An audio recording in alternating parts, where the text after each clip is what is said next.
اس پر ایک اور ڈیولپمنٹ جس قرارداد کا بھی ہم ذکر کر رہے تھے، رات گئے بلاول بھٹو زرداری صاحب کی ایک پریس کانفرنس آئی، گمان تو یہی ہوا کہ غالباً وہ آئیں گے اور کشمیر کی صورتحال پر عوام کے حق حکمرانی کی تو وہ بات کرتے ہیں اپنے بیلٹ کے لیے، اپنے ووٹس کے لیے، شاید وہ آئیں گے اور سامنے آ کر کہیں گے کہ میں عوام کی حق زندگی کے لیے اب اس کے تحفظ کے لیے آگے آیا ہوں اور میں اس پہ اقدامات کروں گا یا میں اس میں جد و جہد کروں گا، لیکن انہیں بلٹ سنائی نہیں دی، بیلٹس پر کل رات بھی ان کی نظر تھی۔ تو اب ان کی جانب سے آزاد کشمیر اسمبلی کا، چونکہ ابھی وہاں پر انٹرم سیٹ اپ تو ہوتا نہیں ہے، وہ اس وقت پاور میں ہے، تو وہاں پر یہ بات ہوئی کہ ایک امیجیٹ یعنی ہنگامی نوعیت کا اجلاس بلایا گیا اور اس میں پیپلز پارٹی کے متعدد رہنماؤں نے، چودھری یاسین ہیں، سردار یعقوب ہیں اور سردار حسن ابراہیم خان ہیں، انہوں نے قرارداد پیش کی اور اس میں ٹروتھ کمیشن کا مطالبہ کیا ہے، اور اس میں یہ قرارداد کا میں آپ کو جسٹ بتا دیتا ہوں۔ نہیں، وہاں پہ صرف ٹروتھ کا ہے، ریکنسیلیشن اس بار ہٹا دیا گیا ہے۔ ویسے تو بلاول بھٹو زرداری صاحب ٹروتھ اینڈ ریکنسیلیشن دونوں کی بات کرتے ہیں۔ تو اس میں اس کا جسٹ یہ ہے کہ جس طرح سے وفاقی حکومت کشمیریوں پہ سنگین الزام لگاتی ہے، ہندوستانی ایجنٹ قرار دیتی ہے، کہتے ہیں کہ راولہ کوٹ والے کشمیر سے نہیں ہیں، اور جو یہاں سے فتوے بیٹھ کے ریاستی کاسلیس اور وفاقی جو وزیر ہیں وہ جاری کرتے ہیں، اس کی مذمت کی گئی ہے۔ کہا گیا ہے کہ صورتحال سنگین ہے اور اس معاملے پر ٹروتھ کمیشن بنایا جائے۔ اچھا، یہ ابھی تک مجھے بھی سمجھ نہیں آ رہی۔ پھر بلاول بھٹو زرداری صاحب جو ہیں وہ ان قراردادوں کی تصویریں جو ہیں وہ اپنے ایکس اکاؤنٹ پر پوسٹ کرتے ہیں اور کہتے ہیں کہ ہم نے ٹروتھ کمیشن کا مطالبہ کیا۔ کس سے؟ وہاں آپ کی حکومت ہے، وہاں کے جو وزیر اعظم ہیں وہ فیصل ممتاز راٹھوڑ ہیں، وہ ایک نوٹیفیکیشن کر سکتے ہیں، ٹروتھ کمیشن کا قیام کر سکتے ہیں۔ اچھا، آج ان سے بھی ایک سوال ہوا، تو یہاں سچویشن کا آپ کو ایگزیکٹلی آئیڈیا ہوگا، اور اس میں پیپلز پارٹی کو اتنا ہی ذمہ دار سمجھتا ہوں جتنے دیگر اس میں فریقین ہیں، لیکن انہوں نے ایک بات کی، وہ کہتے ہیں کہ ہم نہیں چاہتے کہ جانی نقصان ہو، ہم چاہتے ہیں کہ بات چیت ہو، ہم جوائنٹ عوامی ایکشن کمیٹی کو مذاکرات کی دعوت دیتے ہیں۔ اگر وہاں کی حکومت بھی مذاکرات کرنا چاہتی ہے، ایکشن کمیٹی والے روز کھڑے ہو کے کہتے ہیں کہ ہمارے ساتھ مذاکرات کرو، تو مذاکرات ہو کیوں نہیں رہے؟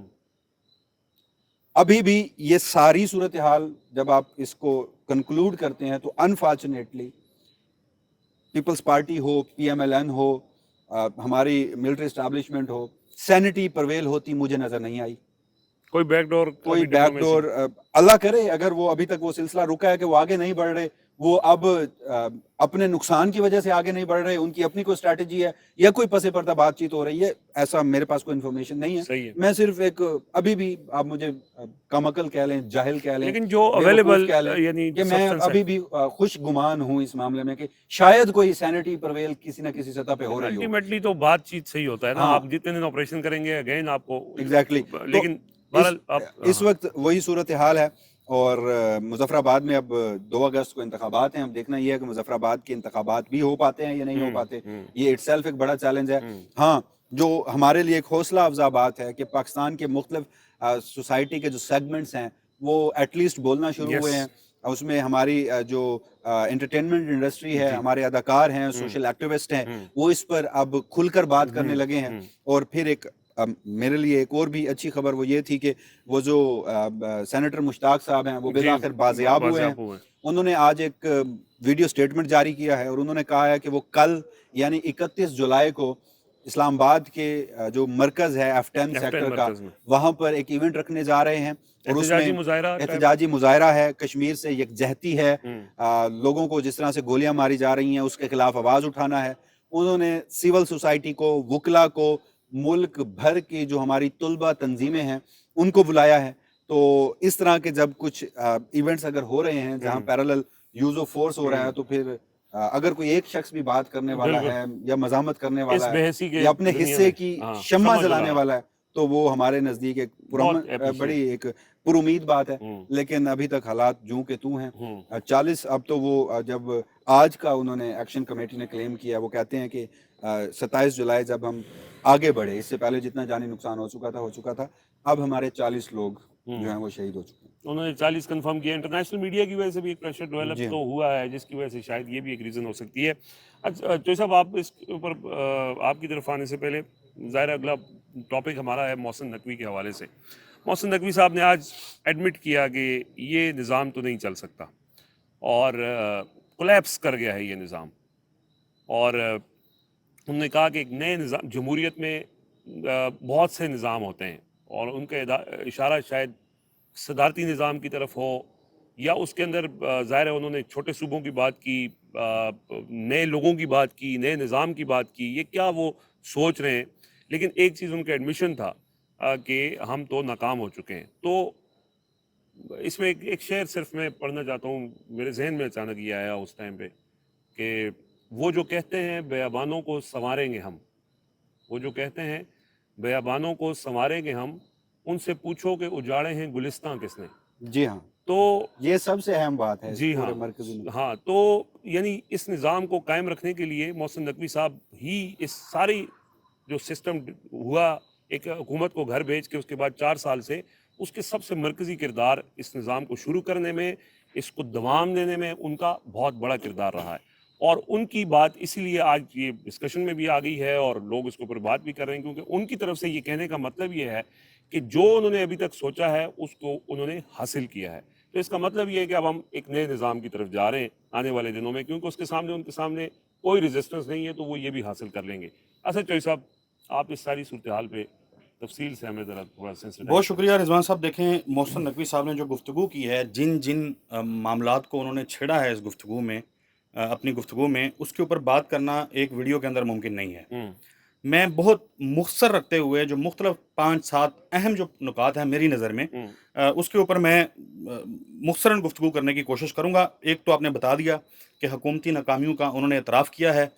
یہ کوئی عام شخص نہیں ہے, یہ کوئی کسی راہ چلتا آدمی نہیں ہے, یہ موجودہ حکومت کا سب سے زیادہ مضبوط, سب سے زیادہ طاقتور وفاقی وزیر جو ہے, اس کی گفتگو ہے, جس نے یہ اعتراف کیا ہے کہ عام آدمی کو, پاکستان کے نوجوان کو, تمام معاملات بزنس سے ریلیونٹ ہوں, اکانومی سے ریلیونٹ ہوں, دہشت گردی سے ریلیونٹ ہوں, یا جو چیلنجز ہیں, اس نے اعتراف کر لیا کہ ناکام ہو گئے وہ فلفل کرنے میں. ختم ہو گئی کہانی. انہوں نے یہ بھی کہا وہ بھانپ رہے ہیں, انہیں اندازہ ہے, ہم اس کو ویلیو کریں نہ کریں.